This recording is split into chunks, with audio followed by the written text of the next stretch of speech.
Hello, everybody, and welcome to the Family Scoop. Where you get the scoop in 10 minutes. I'm Maddie. And I'm Toria. We're students at BYU. I'm studying family studies. And I'm studying editing and publishing with a minor in family studies. And we love talking about families. So, let's get the scoop. So today we're going to be talking about your window of tolerance and why you might feel like you're at your limit. Before we hop into the research, Maddie, can you explain a little bit about what a window of tolerance is? Yeah, absolutely. So, a window of tolerance is a phrase used to describe basically how well you are currently dealing with your stressors or emotions that are happening in your life right now.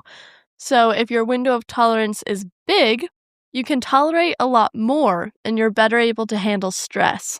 On the flip side, if your window of tolerance is small, then you can handle less and you're less able to handle the stressors that come your way. Oh, that's interesting.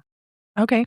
So I understand that it's like your range of tolerance, basically, if you can handle more or less at the moment. But why is it called a window? That is a really great question, and I actually think the answer is pretty clever.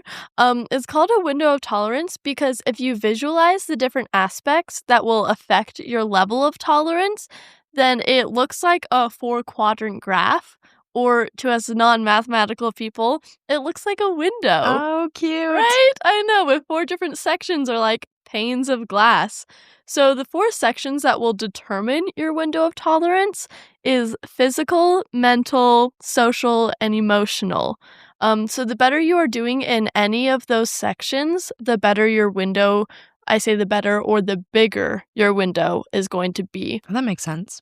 Right? Another aspect that research is currently being studied and researched is the spiritual side. So whether you're religious or not, being part of something larger than yourself can also affect your window of tolerance. So whether that's connection to deity or community service, or you're part of a meaningful organization that you care about, being connected to something larger than yourself is that spiritual aspect of your window of tolerance as well. That's really interesting. Okay, so I have a quick question. What happens when you leave that window of tolerance? Okay, so that is a great question. And what happens when you leave your window of tolerance, which of course means that the stresses and emotions of the day have overwhelmed you, your body will actually respond in 2 different ways. And it's very similar to the way that your body responds during fight, flight, or freeze when something bad happens. Interesting. Yeah, so in more of the fight or flight response is called the hyperarousal. So this is when your body you will experience anxiety or panic, fear, defensiveness, or anger.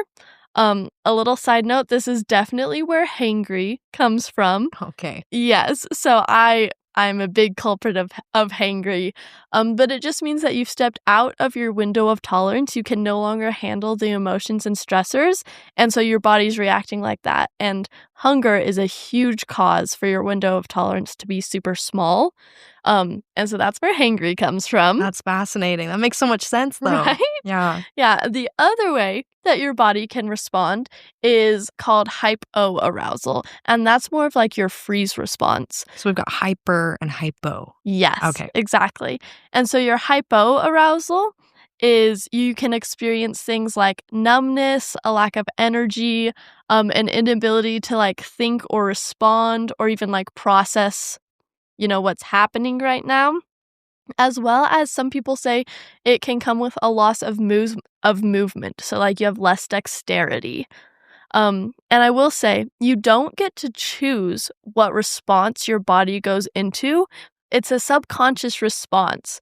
But the more that you are aware of your body and what's happening, the easier it will be to get out of this response. Okay, I'm so glad you said that because I feel like not being able to choose how you subconsciously react to things this way can be kind of embarrassing, and not having control over that can feel really scary. And so I just really like that you said that. Yeah, oh, absolutely. And I totally agree. We have all had those experiences where you are reacting and you look back on it later, either the next day once you've slept or ate or something, and you've been like, man, That was embarrassing. Like, Yeah. I need to apologize. Yeah. That happens because you have stepped out of your window of tolerance. It's gotten too small and you've become overwhelmed with the emotions. Yeah. So what you're saying is we can get back in that window of tolerance, right? Oh, absolutely. And not only can we get back into it, we can also like grow our window of tolerance so that it's less likely that we kind of lose control like that. But the way that you can get back into your window of tolerance is actually a very simple action, though I will say, obviously, much easier said than done. But it's a simple action of fulfilling the need that you're missing right now.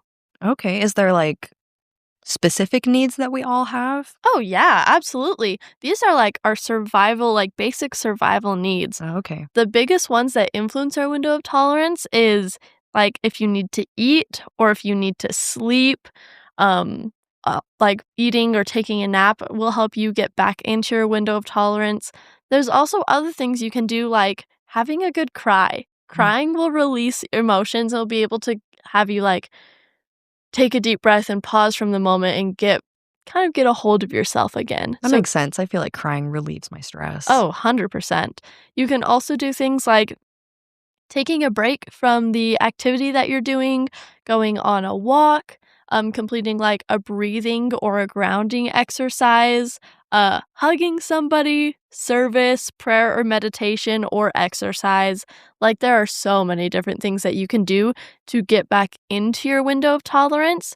It just depends on what you need. Interesting. Yeah, so not only can you like do things to get back into your window of tolerance, but like I said before, you can also grow your window of tolerance. Right. This is what I'm interested in. Yeah, exactly, so that you don't like, lose it as often. Right? That would be nice. Right? Um but doing things like getting adequate sleep, we've talked about that on previous episodes. Um, Regularly exercising, eating healthy, like mindfulness practices. If you're working through deeper challenges, going to therapy is super helpful, as well as things like the listeners are doing now, educating yourself on how brains and emotions and your body works. All of these different things can increase your window of tolerance so that when these stressful emotions and things are happening in your life, you can have a greater understanding of what's going on. And with that greater understanding comes greater control. Oh, wow, that's great.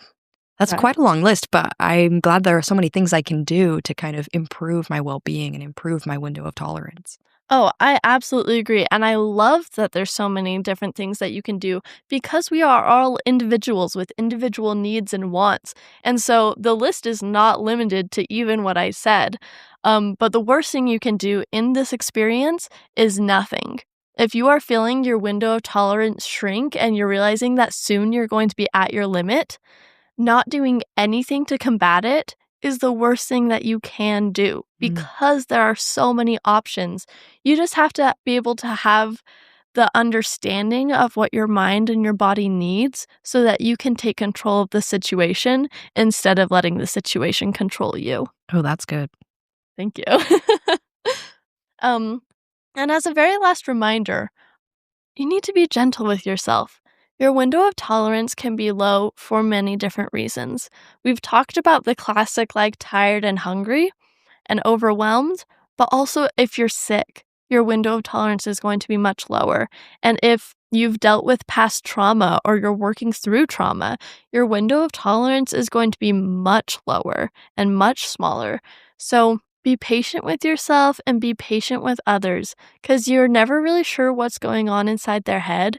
But as you learn to understand what's going on inside of yours, you can have better control of your surroundings and how you react instead of being reacted upon. Wow, that is so good. I'm so glad we've learned this about my window of tolerance. I feel like I'm totally going to apply all of these things today.